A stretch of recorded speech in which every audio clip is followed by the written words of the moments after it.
So this is going to be Percy's Thank you. second starter event at an unrecognized show. The other one was at the same facility. Here he comes over the first fence. He did great. Nice and forward. After the fence, he does not get off my left leg, so you see me try and get him off my left leg there. In the process, I lost my right stirrup. I also lost my right stirrup in stadium, doing the same thing, and went over one of the fences with only one stirrup, but managed to get it back after that. Jumped the second fence great. Now we're headed down the hill. He got a 35 in dressage to put us in second place, but in stadium, unfortunately, we had a rail at the last fence. As we come down the hill here, I'm asking him to slow down. Because of the pine needles, it can get a little bit slippery. Headed towards the third fence. Jumps it great, right out of stride. He's very much not impressed with the height of these fences. Percy is a Connemara thoroughbred cross. I actually knew his mom. I've known him since he was a baby. He's 4 years old, going to be 5 next year, and he is a little rock star. I actually started him, so pretty proud. This fence, he saw a move up distance and took me right to it. Did great. You'll notice as we're going through the trees here, I go to check my watch to see what the time is. I want to make sure that we're not going to go too slow. Unfortunately, I realize at this point that I actually did not start the time. And then as we're coming down here, I probably should have stayed to the right of those trees and gone in between those two jumps to come to our next fence. I wind up angling it a little bit. It's not a big deal. It's starter, and he's going to have to angle fences at some point. But this little brush fence, we do angle it. And he jumps it great.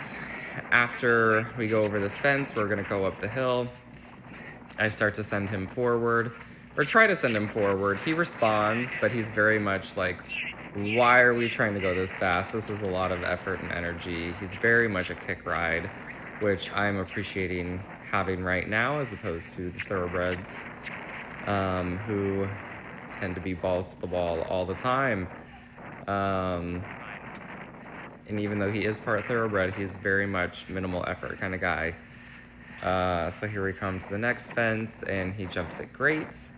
I got a little lost at this point, and probably on the earlier fence, why I didn't go on the right line is because I did not actually walk my course. The day before we did school the fences, but we also schooled most of the beginner novice fences. As we come to this fence, we're on the wrong lead. He still jumps in good, but we get a little bit of a funny distance to the last fence out. Still did it great. Because we schooled the day before, I let him canter into the water here, which he does really great. He doesn't really look at it. He goes right in. He maintains his canter through the water. And we come out to the blue fence. A lot of horses can be a little bit spooky at the blue fence, but he did it great. Kind of in the home stretch now. I think there's only 4 fences left. And here he goes, getting on my left leg a little bit, and then afterwards, he's on my left leg again. I get him off of it. That's why I said thank you. You can see he tends to lean on that left rein. He's green. He's only 4. It's fine. It will get better. Comes over to this next fence. He's so easy to jump because he keeps this nice consistent canter. I can see my distances usually pretty far out. And here we come to the last fence. He did great. Overall, he finished 5th out of like 12. Very proud of him. He did really good.